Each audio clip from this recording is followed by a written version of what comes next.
Bismillah. Assalamualaikum warahmatullahi wabarakatuh.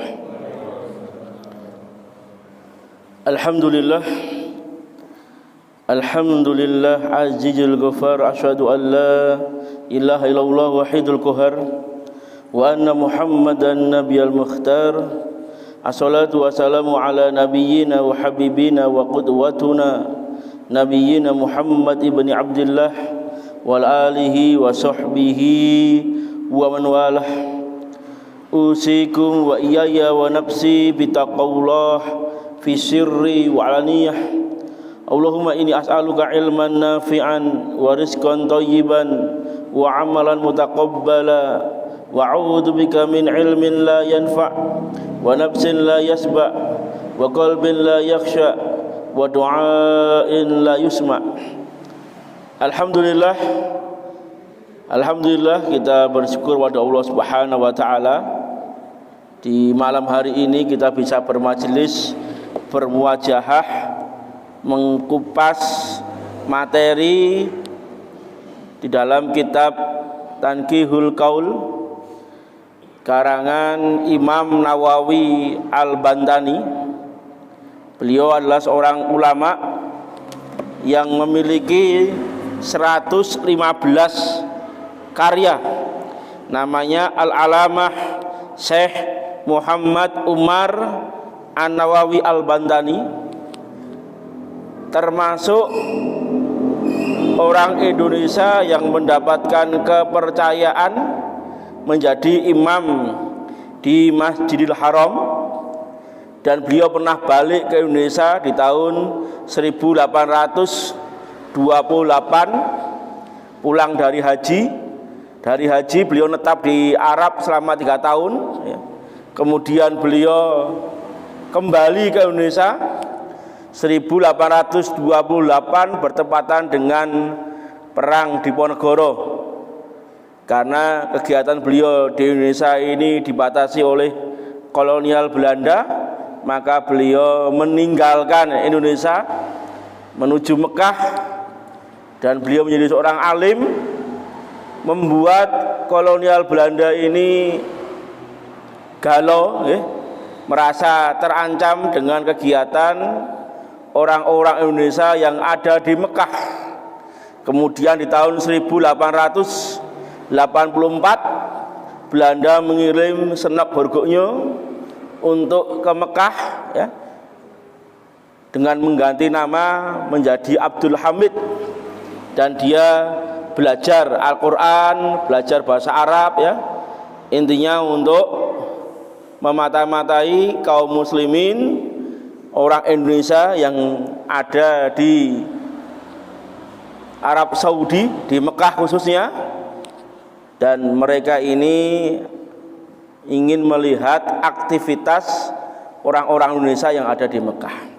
Maka ya ikhwan dirahmati Allah Subhanahu wa taala, maka Imam Nawawi Al-Bantani ini mengarang Tanqihul Qaul fi syarhi Lubabul Hadis. Mengarang Tanqihul Qaul ini syarah dari kitab Lubabul Hadis karya Al-Alamah Imam Suyuti rahimahullah taala. Kenapa beliau mengarang Tanqihul Qaul? Karena beliau mendapati ketika beliau berada di Jawa, kitab ini sudah tersebar, tetapi banyak makna yang diselewengkan karena tidak adanya syarah, tidak adanya penjelas. Maka beliau membuat Tanqihul Qaul sebagai kitab untuk memperjelas, memahami kitab Lubabul fil Hadis. Maka di dalam Lubabul fil Hadis ini ada 40 bab. Satu bab itu ada 10 hadis. Nanti kalau kita belajar Tanqihul Qaul, berarti kita akan belajar sekitar 400 hadis. Maka Imam Nawawi Al-Bantani ini, beliau saking cerdasnya beliau ini, sebelum mengulas per bab, beliau ulas dulu penjelasan secara global. 40 bab itu beliau bahas terlebih dahulu sebelum nanti mendetail per bab.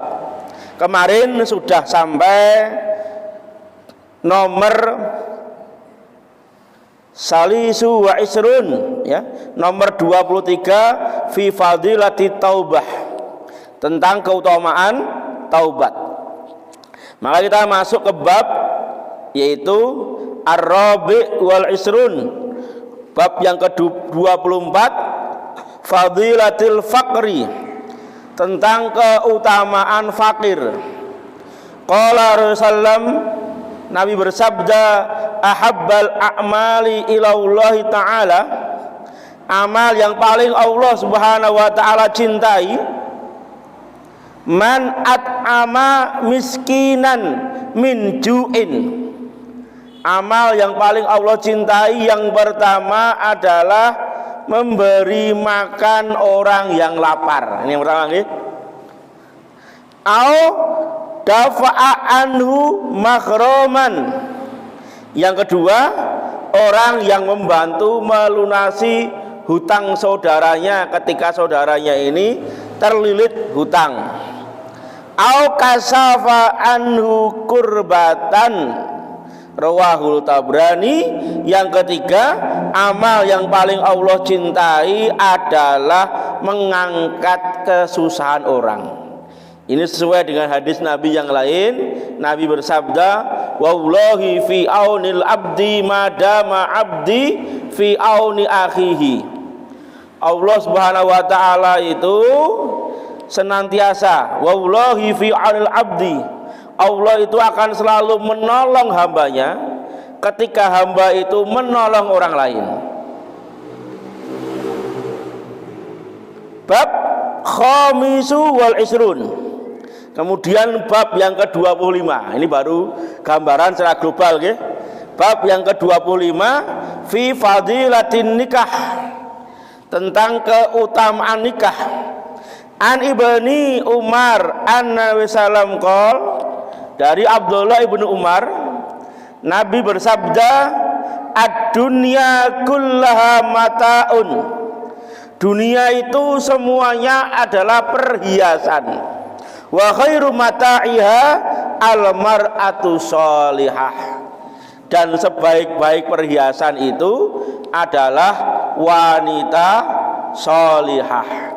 Maka ketika kita mendapatkan pasangan hidup yang sholihah, berarti kita telah mendapatkan khairul mata', sebaik-baik perhiasan. Rawahul Ahmad wa Muslim wa Nasa'i wa Ibnu Majah. Wa an Abi Hurairah radhiyallahu an Rasulullah qala, dari sahabat mulia Abu Hurairah, yang nama aslinya adalah Abdurrahman ibnu Sakha. Nabi bersabda, salasatun haqqu 'alallah aunuhum, ada 3 golongan yang berhak ditolong oleh Allah subhanahu wa ta'ala. Siapa itu? Aunuhum al-mujahidu fi sabilillah, orang yang berjihad di jalan Allah subhanahu wa ta'ala, ya. Orang yang berjuang di jalan Allah. Yang kedua, wal makatibul ladzi yuridul adaa, ya, al makatib, ya. Al mukatab, apa itu al mukatab? Ada yang tahu? Al mukatab, al mukatab itu adalah budak. Budak itu, Pak, di dalam Islam dulu, kalau hari ini tidak ada budak, ya. Kalau budak itu kan karena terjadi peperangan, ya. Budak zaman dulu itu jenisnya banyak, Pak. Maksudnya jenis banyak itu dia bisa merdeka dengan berbagai cara. Ada yang namanya ummu walad. Ummu walad itu apa? Budak yang melahirkan anak tuannya. Maka otomatis ketika orang tuannya meninggal dia merdeka. Ada budak yang istilahnya mukatab. Apa budak mukatab ini? Budak mukatab ini adalah budak yang diberi janji, ya, diberi janji oleh tuannya kalau dia mampu membayar dengan ya, berapa nominal yang diutarakan oleh tuannya, bisa menebus dirinya mungkin berapa ratus dirham, maka dia akan merdeka. Maka di sini Rasul mengatakan termasuk 3 golongan yang Allah Subhanahu wa taala tolong itu adalah wal mukatabul ladzi yuridul adaa, yaitu budak mukatab yang ingin menebus dirinya, ya. Jadi budak mukatab itu adalah budak yang mendapatkan janji dari tuannya, kalau engkau mampu membayar 200 dirham, 100 dirham, engkau akan merdeka. Ini namanya budak apa? Mukatabu. Maka di dalam Islam ada anjuran-anjuran untuk membebaskan budak. Maka ketika Nabi menjelang meninggal, kalimat terakhir yang diucapkan Nabi adalah ummati, ummati, umatku, umatku, as-sholah, as-sholah, sholat, ya, umatku, sholat, wa mulkul yamin, dan budak yang engkau punyai. Intinya apa? Di dalam Islam itu anjuran untuk membebaskan budak, ya, berbeda dengan bangsa-bangsa di luar Islam yang mereka menggunakan perbudakan. Maka Islam dianjurkan untuk apa? Membebaskan budak. Yang ketiga, ya, wan nikahul ladzi yuridul afafa. Golongan yang ketiga yang akan ditolong oleh Allah Subhanahu wa taala adalah seseorang yang menikah untuk menjaga apa? Menjaga kehormatannya. Ai afafa farjihi anil muharim. Maka di sini langsung diterangkan oleh Syekh Nawawi Al-Bantani, makna al-afaf farjihi anil muharim. Makna dari afaf ini adalah menjaga kemaluannya dari yang haram. Maka kalau ada seorang yang ingin menikah dengan niat ingin menjaga kehormatannya, tidak terjerumus ke dalam perkara zina, maka Allah Subhanahu wa taala berjanji akan menolong dirinya, akan mendapatkan apa? Pertolongan. Maka jangan khawatir, ya, bagi orang yang ingin menikah, janjinya Allah akan tolong, ya.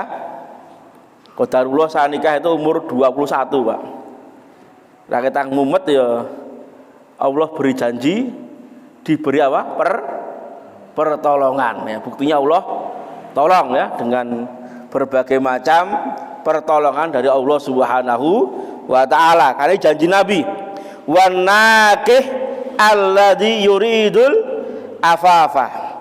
Orang yang menikah itu yang ingin menikah dengan tujuan untuk menjaga kemaluannya, kehormatannya, maka Allah akan tolong dia. Ini bab tentang keutamaan nikah. Yang selanjutnya, babul asadis wal isrun. Ya, bab yang ke-26, tasdidi ala zina. Bab tentang ancaman bagi orang yang berbuat zina. Waruya an Rasulullah anau qol ihdaru zina, jauhilah zina, fa inna fihi sitta khisalin. Karena zina itu ada 6 perkara yang diancam oleh Allah. Pelaku zina itu akan mendapatkan 6 perkara. 6 perkara yang akan mengancam dirinya. Yang pertama, salasatan fid dunya wa salasatan fil akhirah. Di dunia itu dia mendapatkan 3 akibat dari perbuatan zina dan 3 di akhirat. Fa ammal lati fid dunya fa innahu yankusur rizqa. Maka sungguhnya orang yang berbuat zina di dunia itu yang pertama Allah akan kurangi rezekinya. Banyak kejadian Pak, orang berzina itu akhirnya berujung penyesalan karena dipenjara. Kemarin di Blora ya, ditemukan wanita meninggal di hotel ya karena dibunuh. Ternyata wanita ini wanita panggilan ya, dibunuh oleh teman kencannya karena kenalan di aplikasi micet ya, aplikasinya micet ya. Nah ini Masya Allah ya, akhirnya mati dalam kondisi su'ul khotimah. Yang laki-laki 30 jam kemudian ditangkap polisi ya, karena melihat dari riwayat ya micetnya itu ya ketahuan ya. Di dunia Allah Subhanahu wa taala kurangi rezekinya. Yang kedua, wa yudhibur barokah. Allah menghilangkan barokah dalam kehidupannya. Yang ketiga, wa idza kharajat ruhuhu tujabu anillah. Ketika dia itu dikeluar dari ruhnya, ketika mau keluar dari ruhnya itu dia terhalang dari Allah. Wa yang dulu ilan nar, dan dia melihat neraka, wa zabaniyah, dan malaikat penjaga neraka. Masya Allah ya, sebelum mati aja sudah melihat neraka. Wa amalati tusibu fil akhirah, sedangkan ya akibat ya, balasan di akhirat. Fayangdullah ilaihi bi ainal ghadab, Allah melihatnya dengan mata yang marah. Fayaswaddu wajahuhu, dan kemudian wajahnya itu, wajah pezina itu nanti di akhirat menjadi gelap ya, menjadi hitam. Yang kedua, wasaniyah yakunu hisabuhu sadidan, dia dihisab oleh Allah dengan hisab yang sangat keras ya, sangat berat. Wasalisah yushabu fi silsilatin ilan nar, maka dia akan diseret karena dia dirantai. Silsilah itu rantai ya, dirantai, diseret oleh malaikat ke neraka. Ini akibat orang yang ancaman bagi para pezina. Yang selanjutnya, al-babu sabi' wal isrun, bab yang ke-27, fitas didi alal liwat, ancaman bagi pelaku liwat. LGBT Pak, homoseksual, lesbian itu diancam oleh Allah Subhanahu wa taala. Nanti kita akan bahas. Ada 10 hadis yang mengancamnya ya. Saya bacakan satu hadis sebagai mukadimah ini. Apa ancamannya? Qala alaihi salam sab'atun Allah taala, ada 7 golongan yang Allah laknat, wala yanzuru ilaihim, dan Allah tidak mau melihatnya. Masya Allah ya, Allah aja tidak mau melihat ya, tidak mau melihat di hari kiamat. Wala yuzakihim, dan Allah tidak mensucikannya. Walahum adabun alim, dan baginya siksa yang pedih. Ini yang penting kita belajar makhraj ya. Alim kalau dibaca alim beda ya. Alim itu Allah ya. Samiun alim pakai ain, itu kan Allah maha alim, mengetahui. Kalau alim pedih ya. Alim adabun alim, siksa yang pedih ya. Sama Pak, apa itu namanya? Kalau syukur itu ya pakainya sin, itu artinya syukur ya. Kalau pakainya sin itu syukur. Kalau pakainya sa itu ya, itu artinya mabuk ya, artinya mabuk ya. Mari kita lanjutkan. Apa ini? Udkhulun nar ma'ad-dakhilin. Apa kata Allah? Wa yaqulu lahum, dikatakan kepada mereka, malaikat berkata, udkhulun nar ma'ad-dakhilin, masuklah kalian ke neraka bersama orang-orang yang masuk. Awaluhum al-fa'il wa maf'ul bihi. Nah, ini al-fa'il itu subjek, wa maf'ul apa? Objek. Berarti pelaku homo itu ada yang kalau dia laki-laki, ada yang jadi perempuan, ada yang jadi laki-laki ya. Kalau dia wanita yang lesbian, ada yang menjadi peran laki-laki, ada yang menjadi peran wanita. Maka hadis mengatakan al-fa'il wa maf'ul bihi. Pelakunya, subjeknya dan objeknya ya. Fi amalin kaum Lut, yaitu orang yang melakukan amalan kaum Lut ya, karena homoseksual itu sudah ada di zaman Nabi Lut ya, Nabi Lut itu masih ada hubungan saudara dengan Nabi Ibrahim ya, hampir semasa dengan Nabi Ibrahim. Wa nakihul mar'atu fi duburiha, orang yang mencampuri istrinya lewat dubur, ini juga mendapatkan ancaman, tidak akan dilihat oleh Allah Subhanahu wa taala, dia akan masuk neraka bersama orang yang masuk. Wa nakihul bahimah, orang yang berhubungan dengan hewan ya, maksudnya apa? Menikahi hewan ya, menselubui hewan ya, ini sama ya.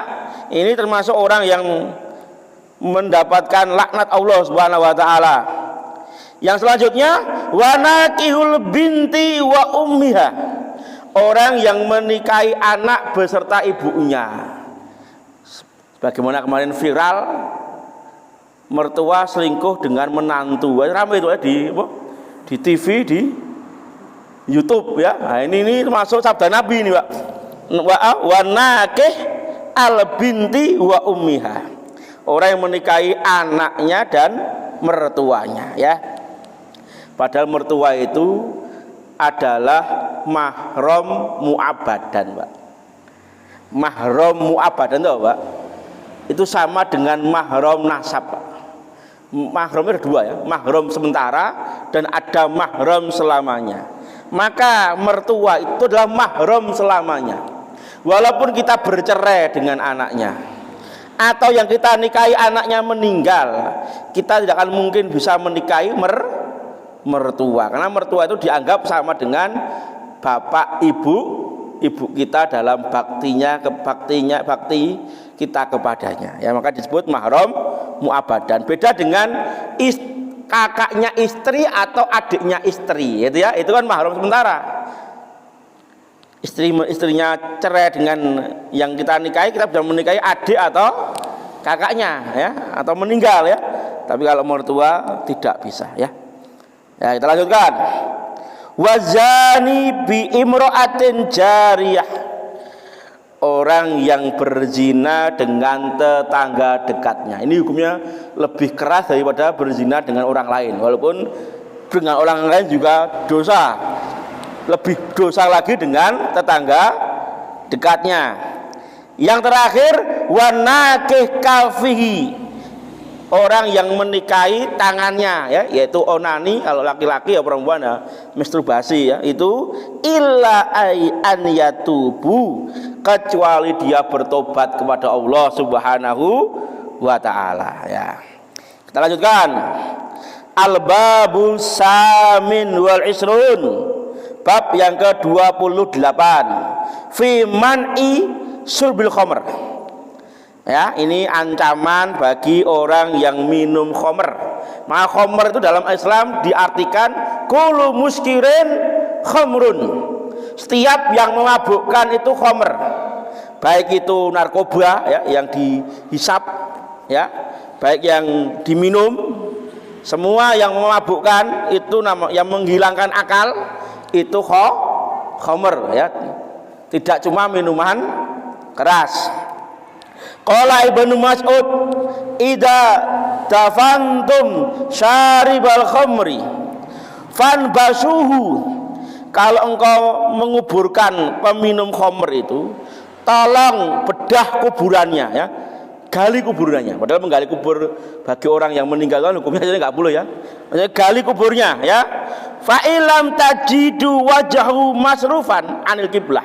Kalau engkau tidak mendapati wajahnya berpaling dari kiblat, faktuluni, maka bunuhlah saya. Ini adalah ucapan sahabat mulia Abdullah ibnu Mas'ud ya. Ini ancaman bagi orang yang minum khamr, kalau dia nanti mati ya, wajah kalau dia belum bertobat, dia wajahnya berpaling dari apa? Kiblat ya, dari kiblat. Ya, kita lanjutkan. Fa inna Rasulullah ida syaribal abdul khamr, apabila seorang itu minum khamr, seorang hamba itu minum khamr arba'a marat, 4 kali ya, 4 tegukan, sakhitallah alaih, Allah murka kepadanya, wa kadzaba ismuhu fi sijin, dan ditulis namanya di sijin, nama neraka ya, wala yaqbalu minhu shaumuhu wala sholatahu, tidak diterima puasanya dan sholatnya, itu pahalanya, tidak diterima pahala sholat dan puasanya, wala sodaqatuhu, dan sedekahnya illa ayatuba, kecuali dia bertobat kepada Allah Subhanahu wa ta'ala. Yang selanjutnya, babu tasi' wal isrun fi fadilati ramyi, bab yang ke berapa ini Pak? 29, keutamaan memanah. Ya, ini ada keutamaan memanah. Maka Nabi pernah bersabda ya, 3 orang masuk surga gara-gara 1 panah. 1 yang membuat ya, 2 yang mengantarkan kurirnya ya, yang ketiga ar-ram labihi, yang memanah ya, memanah. Maka Nabi bersabda di sini, maksudnya bukan ya, maksudnya apa di sini? Ai rammi sahami li ajri qitalil kufar li i'la'i dinillah. Maksudnya apa? Memanah dengan tujuan ketika berperang ya, menghadapi orang-orang kufar, tujuannya apa? Li'i'la'i kalimatillah, untuk menegakkan kalimat Allah, menegakkan agama Allah Subhanahu wa taala. Karena senjata yang paling mematikan zaman dahulu memang panah, Pak. Sampai sekarang sniper itu yang ya, orang yang sangat mematikan lawan. Maka Nabi pernah mengatakan alal kuwatu ar-ramyu, alal kuwatu ar-ramyu. Tidak, kekuatan itu adalah memanah ya, kekuatan itu adalah memanah. Karena betul Pak, orang kok tidak jarang fisik ya, push up, manah pun ya bisa goyang panahnya ya, ya. Karena butuh konsentrasi, butuh kekuatan ya. Al-babu salasuna fi fadilati birrul walidain. Bab yang ke-30 adalah bab tentang keutamaan birrul walidain. Qala sallallahu alaihi wasallam, laisa baina akin waladihi wa baina iblis finnar illa tabaqatun wahidah. Ya, tidaklah orang yang durhaka kepada orang tuanya dan iblis itu ya, jarak antara kamarnya di neraka itu hanya 1 tingkat kok ya, hanya 1 tingkat. Fa huwa jarun iblis finnar. Maka orang yang durhaka kepada orang tuanya itu nanti di neraka menjadi tetangganya iblis ya. Walaisa baina bari waladaihi wa bainal anbiya fil jannah illa darajah wahidah. Dan tidaklah antara orang yang berbakti kepada orang tuanya dan para nabi di surga itu jaraknya cuma 1 derajat ya. Wa huwa jarul anbiya fil jannah, dan orang yang berbakti kepada ibu bapaknya adalah tetangganya para nabi di surga. Selanjutnya kita lanjutkan babul al-hadi wa salasun fi fadilati tarbiyatil aulad. Ini luar biasa. Bab ke-31 Pak, bab tentang keutamaan mendidik anak-anak. Qala sallallahu alaihi wasallam, maka Nabi bersabda, man ya razaqallahu waladan walam yu'allimahul Qur'an illa kana kulla danbin ya'maluhu alwalidu ala abihi. Maka ini menjadi sesuatu keprihatinan kita Karena Nabi mengatakan di dalam sabdanya, barang siapa yang diberi oleh Allah Subhanahu wa taala rezeki berupa anak, tetapi dia tidak mengajarkan Quran kepadanya, ila kana kulladan bin ya'mulu waladu ala abihi, maka setiap dosa yang dikerjakan oleh anaknya itu, orang tuanya juga mendapatkan bagian dari dosa itu.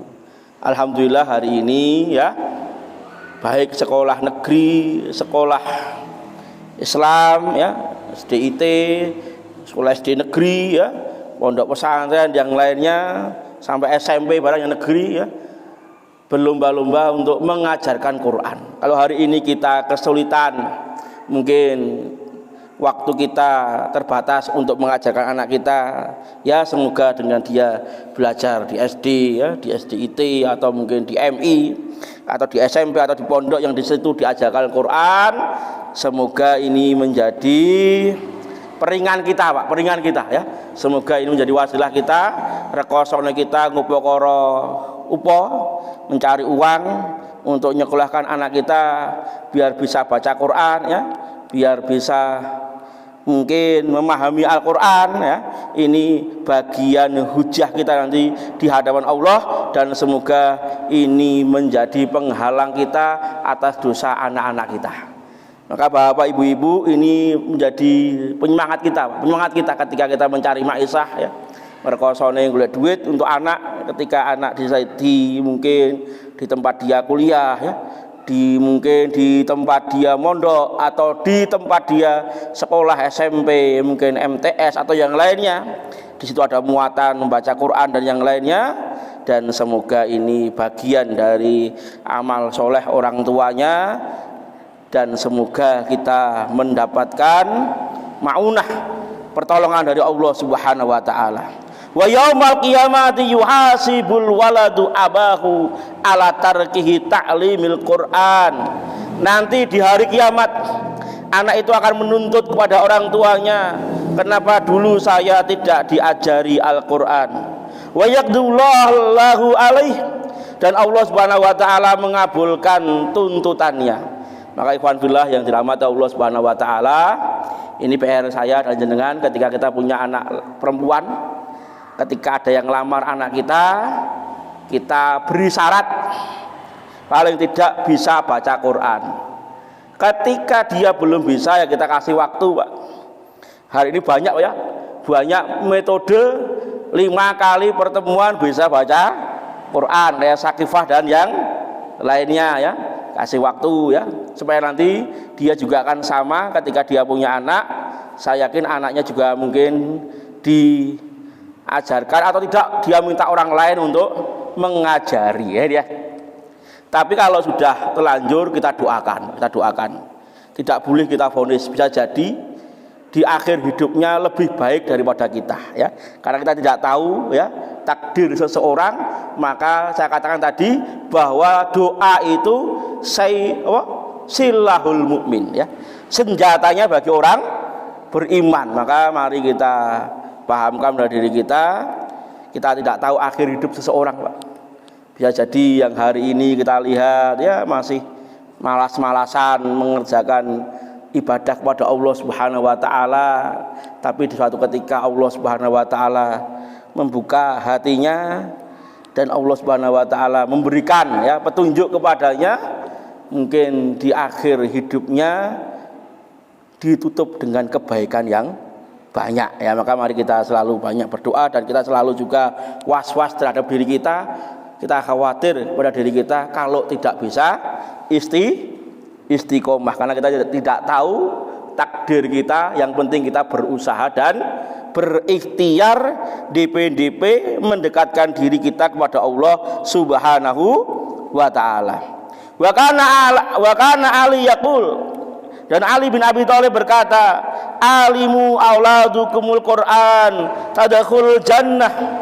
Ajailah anak-anak kalian Al-Quran tadkhulul jannah, kalian akan masuk surga bisyafaatihim yaumul qiyamah, dengan syafaatnya di hari kiamat. Kita lanjutkan, al-babu sani wa salasun fi fadilati tawadhu. bab tentang yang ke-32 tentang tawadhu. Qala Rasulullah ma zadallahu abdan bi affin illa izza. Dan tidaklah Allah Subhanahu wa taala ya menambah kemuliaan bagi orang yang memberi maaf. Wa ma tawadhu ahadu lillah illa rafa'allah. Dan tidaklah seseorang yang bertawadhu kepada Allah, merendahkan dirinya ya, menghinakan dirinya di hadapan Allah Subhanahu wa taala illa rafa'allah, kecuali Allah akan mengangkat derajatnya. Al-babu as-salis wa salasun fi fadilati sumtu. Keutamaan yang ke-33 yaitu keutamaan diam. Maksudnya diam di sini diam bukan diam ketika ada kemungkaran di depan kita ya, ada kemungkaran ya, ada kemaksiatan kita malah diam padahal kita mampu. Bukan. Maksud diam di sini adalah diam ketika dia khawatir ya, kalau mungkin ucapan dan lainnya sesuatu yang sia-sia atau sesuatu yang bisa menyakiti orang lain ya. Ini diam kalau dia bicara malah dia berdosa. Beda dengan diam ketika ada kemungkaran, itu juga larangan. Karena Imam Syafi'i mengatakan barang siapa yang diam terhadap kebenaran berarti syaitonul akhros, setan yang bisu itu ya. Setan yang bisu itu ketika melihat kemungkaran padahal dia mampu untuk menghilangkan tapi dia tidak melakukannya. Tapi maksud di sini adalah berbicara yang bisa membuat dosa dan maksiat, maka ada keutamaan untuk diam. Asumtu hikmun, diam itu hikmah. Wa qalilun fa'iluhu, dan sedikit orang yang melakukannya. Wa qala sallallahu alaihi wasallam man waffa sarral qabihi, barang siapa yang terjaga ya dari keburukan perutnya, wa dabdabihi, dan kemaluannya, wa laqihi, dan lesannya, faqad waffa sarrakuluh, maka dia telah terjaga dari semua keburukan. Karena pusat keburukan itu memang tiga ini ya, yaitu apa namanya, perut, bawah perut, atas perut, maksudnya adalah lesan ya. Ini ya, ini adalah sumber keburukan. Kalau terjaga dari, kalau Allah menjaga kita, apa yang kita makan, barang yang halal ya, apa yang kita ucapkan, ucapan yang baik atau ucapan kebenaran ya, dan apa yang itu tentang syahwat kita tersalurkan dengan yang halal, maka insya Allah Allah akan menjaga kita dari semua yang buruk. Al-babur rabi' wa salasun fi fadilatil iklali minal akli wan naum. Bab yang ke rabi' itu 4, wa salasun 34 ya. Keutamaan sedikit makan dan tidur dan istirahat. Qala Rasulullah jahidu anfusakum bil ju' wal atas. Ya, perangilah dirimu dengan lapar dan haus. Fa innal ajra fi dzalika ka ajril mujahid fi sabilillah. Karena pahalanya orang yang memerangi nafsunya itu sebagaimana mujahid di jalan Allah. Wa innahu laisa min amalin, karena sungguhnya tidak ada amalan ahabba ilallah, yang lebih Allah cintai, min ju'in wa atas, dari rasa lapar dan haus. Ikhwatal iman wa ikhwatal Islam yang semoga dirahmati Allah SWT, ini sudah bulan Jumadil Akhir. Ahad depan itu sudah masuk bulan Rajab ya, itu bulan haram. Kita nanti habis Rajab masuk bulan Sa'ban. Di Sa'ban itu kita dianjurkan untuk memperbanyak puasa sebagai persiapan kita untuk menghadapi saum Ramadan ya, saum Ramadan. Maka mari Bapak Ibu-ibu kita kalau jenengan punya istri, punya anak perempuan, tanya hutang puasanya berapa? Paling tidak Sya'ban itu selesai, Pak ya. Maka diselesaikan di bulan Sya'ban. Jangan sampai setelah Ramadan telah datang kembali kita masih memiliki hutang. Nah, ini ya, hutang. Bagi bapak, ibu-ibu yang mungkin sakit dulu di bulan Ramadan, yang tidak berpuasa, maka kesempatan menyaur utang masih ada 2 bulan ya, Rajab dan Sya'ban. Walaupun Aisyah radhiyallahu anha menyaur hutang puasa itu di bulan Sya'ban ya, bulan Sya'ban. Maka monggo kalau banyak ya dicicil 2 bulan ini ya, Sya'ban dan Rajab. Ya. Al-babul khamis wa salasun, yaitu 35. Ini yang terakhir ya, yang hampir terakhir ya. Fi fadilatil iklali minad duhaq. Bab tentang keutamaan sedikit tertawa. Qila ya Rasulullah sallam, ayun nasin afdal? Ya Rasul, manusia apa yang paling mulia? Qala man qala mat'amuhu, orang yang sedikit makannya, wa dhahkuhu, dan tertawanya, karena banyak tertawa itu mematikan apa? Hati.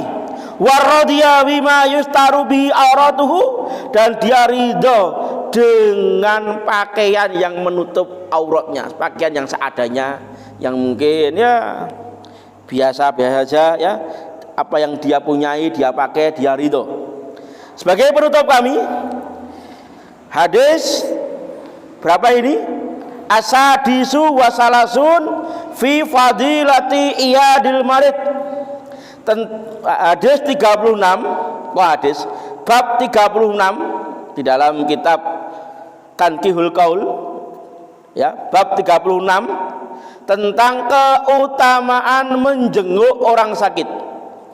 Qala sallam, ida ada rajul al-marid, apabila seseorang itu menjenguk orang sakit, khassa fi rahmatihi, Allah akan mengkhususkan rahmatnya untuknya. Fa idza qa'ada indahu, tapi kalau dia ditambah duduk sebentar, tidak langsung pulang ya, qarrat fihi, maka akan menetap rahmat itu. Masya Allah, ini keutamaan. Karena mengunjungi orang sakit itu sama dengan mencari ilmu, Pak. Taman-taman surga ya.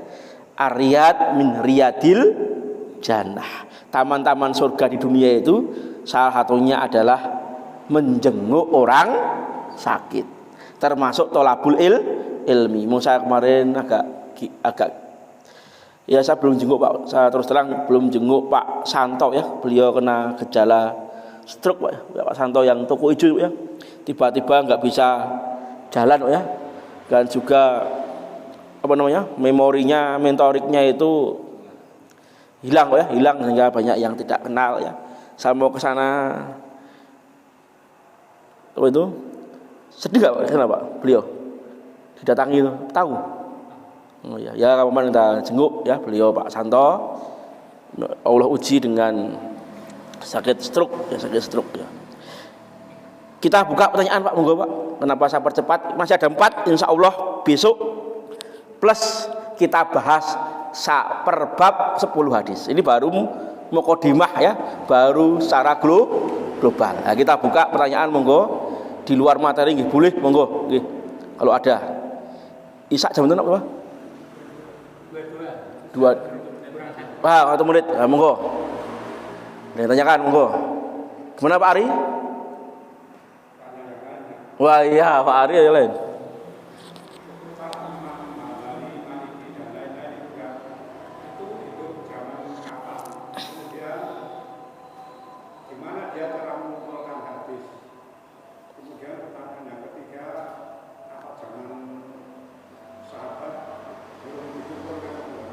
Ya, ya. Jadi saya ingin pahamkan lebih dahulu tentang imam madhab. Jadi madhab itu di zaman dulu itu banyak jumlahnya Pak.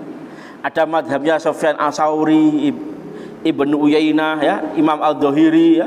Tapi yang terkenal dan terbesar cuma 4. yaitu Hanafi, yaitu Nu'man bin Sabit mazhab Hanafi. Kemudian Malik bin Anas, Imam Malik, itu mazhab Maliki. Kemudian Muhammad bin Idris As-Syafi'i ya. Yang keempat adalah Imam Ahmad bin Hambal, itu mazhab Hambali. Jadi sejak kapan mazhab itu ada? Ya sejak akhir murid dari sahabat. Paling tua itulah Imam Abu Hanifah, yaitu Nu'man bin Sabit itu adalah pendiri mazhab yang beliau ini paling tua umurnya karena beliau masih bertemu dengan sahabat. Tapi sahabat yang sedikit ya, sahabat akhir ya. Maka Imam Abu Hanifah disebut tabi'in shaghir, tabi'in kecil. Jadi murid sahabat itu namanya tabi'in. Jadi adanya mazhab itu setelah para sahabat tidak ada untuk mempermudah belajar fikih. Karena di fikih itu para imam mazhab itu membuat sebuah kaidah usul dalam fikih yang diambil dari Quran dan sunnah ya, untuk mempermudah bagaimana sholat, puasa. Karena Quran kan hanya ada perintah sholat ya, hadis juga ada, tapi perlu ada penjelasan, itu fikih ya. Jadi yang saya katakan ini berarti imam mazhab itu adanya di akhir tabi'in, di akhir muridnya para sahabat. Apakah dulu ini tidak ada penulisan hadis? Sudah ada, Pak. Sudah ada ya.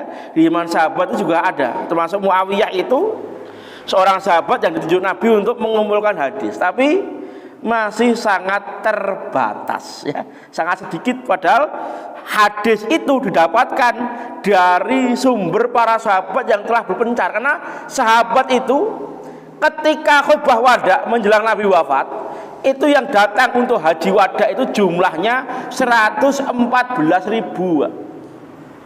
Berarti kan ada orang yang sudah pergi tempat jauh, kan butuh proses ya, mencari hadis, mengumpulkan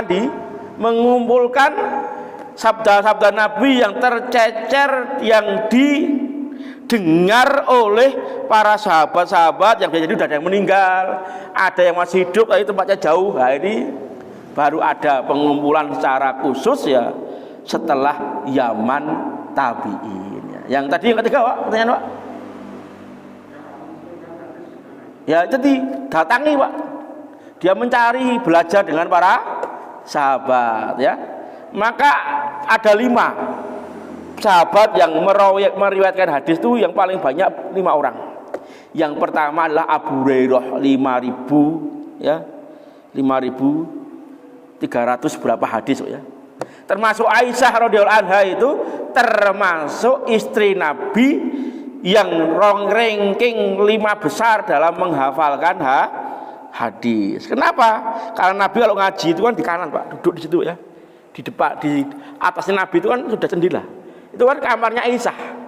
Maksudnya apa? Supaya Aisyah juga mendengar. Karena Aisyah itu istri Nabi yang paling cerdas. Ya itu ya. Ya itu. Jadi kalau jenengan tanya bagaimana cara mengumpulkan hadis, ya mereka berjibaku Pak.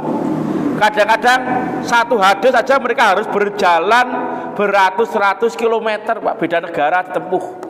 Itulah pengorbanan ahlu hadis, pengorbanan para ulama kita. Semoga pengorbanan mereka ini menjadi amal jariah, karena dengan kesungguhan rekosonya para ulama kita dahulu, kita sampai hari ini sampailah hadis itu kepada kita dengan sanad itu ya. Jadi dibantu dengan apa?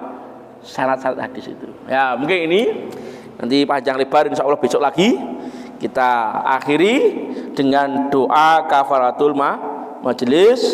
Subhanaka Allahumma bihamdika asyhadu an la ilaha illa anta astaghfiruka wa atubu ilaik. Akhiru da'wana qulakum assalamualaikum warahmatullahi wabarakatuh.